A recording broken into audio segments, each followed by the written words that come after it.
Okay, so for chords today, so we did the basic chords. I should, you should learn them, learn a couple tunes, C, A minor, F, G, right, G7, all the open string chords. Then we did the bar chords, the 6-string root chords as I call them, and the 5th-string root chords, and a couple variations, how to make minor sevenths. I don't think I missed any of the real common ones, so you should learn them.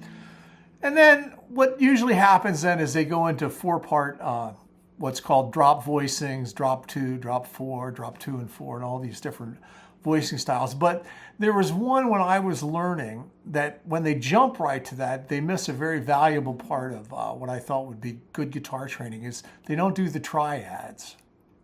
And the triads are just a great way to learn the neck of the guitar and to play very melodically once you have them.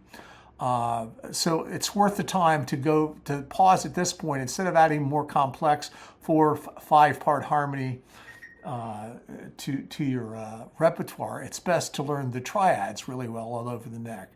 So that's what I'm going to do. I'm going to start with just C triads. Okay. So if you look, you go back to one of the theory lessons, you can see that a C triad basically has 3 notes in it: C, E, and G.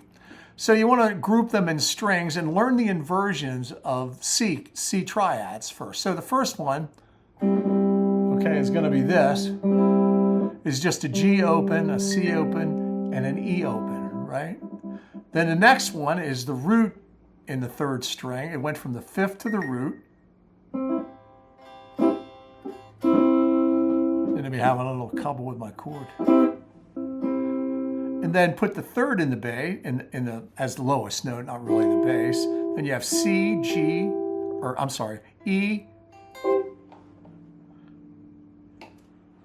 E, G, C, and here you had C, E, G, G, C, E. So each one inverts and goes to the next highest note in the chord on the string. So this G is on the bottom, that goes to C, then it goes to E. Now it's a good idea to practice the octave, and I'll show you why. It's a little different fingering. This is the 5th in the bass where you have to finger every note. And of course this is the open string position. And this is the same thing up an octave. So it's good to put this one in. So when you're practicing these on the first 3 strings, you're going to go.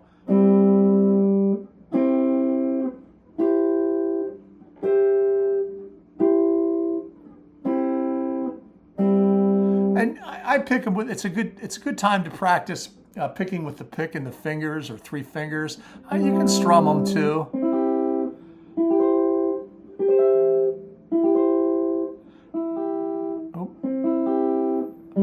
Or you can pick them, but let's just strum them for now just to kind of get them under our fingers. Then you want to go down to the next 3 strings.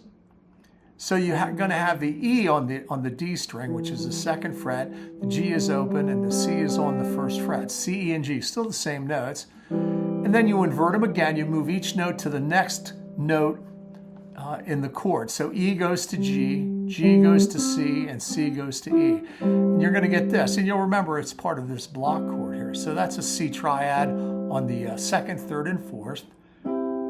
And there's the next inversion with the root in the bass, or as the lowest note. And then of course do the open string one. You played it this way down here, so to cover it with open strings you want to go down here. And then go ahead and just, okay. The next one, the next 3 strings are going to be C, E, G, right? So then you go up to the next one.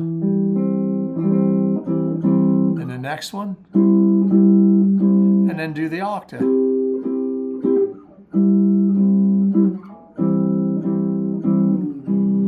Sometimes it's good to try to practice some musically too, rather than just,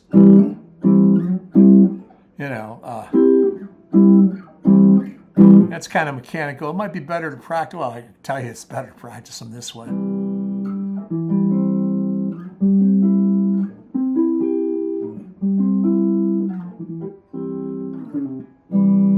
you can kind of make a little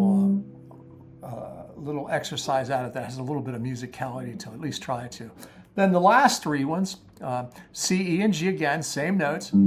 And this will also teach you the names of the notes on the neck too. Now, so when I'm necessarily grabbing them, I know that a C chord has a C, E, and G. So I'm really, most times when I am grabbing chords, I'm grabbing for notes. You know, I'm thinking E, G, C, and then of course up the octave.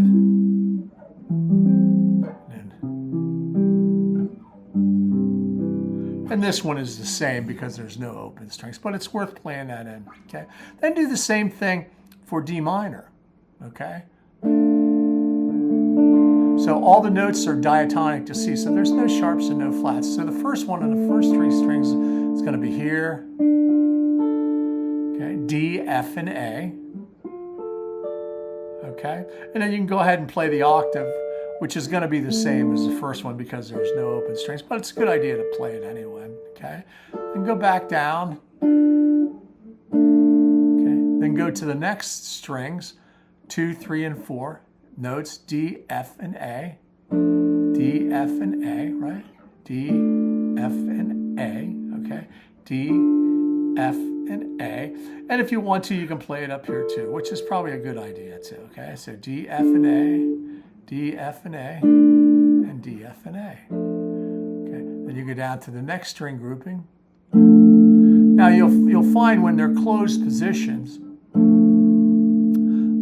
well, I'll tell you about that when we go to E minor. Sorry about that. So here's our D minor here, okay? Then here's our D minor here. Let's go D minor here. And if you want to, you know, you can go up to the next one, which would be, got to be careful there. A lot of times it's easy to put that C in that inversion.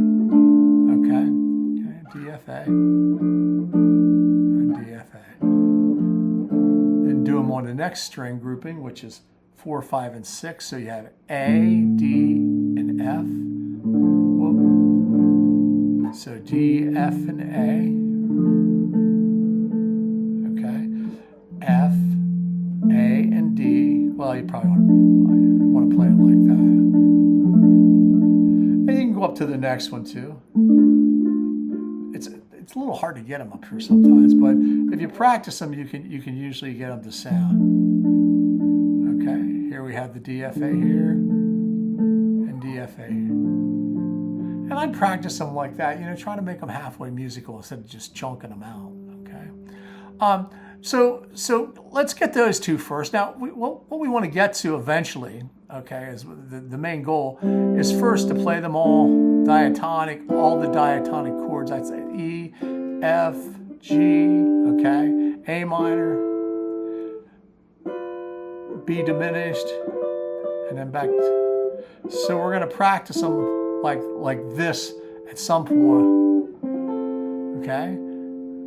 So here's our F, then we go to E minor, D minor, and then we'll do that on every string group, and it'll kind of get us accustomed to playing these chords. And then we'll go through a bunch of different, instead of just going 1, 2, 3, 4, 5, 6, 7, we'll go 1, 3, 6, 5, 2, 5, 1, and move them all around. And that way you'll master all the triads on the guitar. And we'll go through them all in every key. So, you know, there's going to be a lot of lessons on this. And in between, I'll put in the seventh chords, the inversions. What I'm talking about there is you do you keep inverting seventh chords so that you get different voicings on different string groupings. Like this is a real common one that everyone does. String grouping 6, 4, 3, and 2. You can do them on 1, 2, 3, and 4. And they'll teach you all the seventh chords or the inside ones.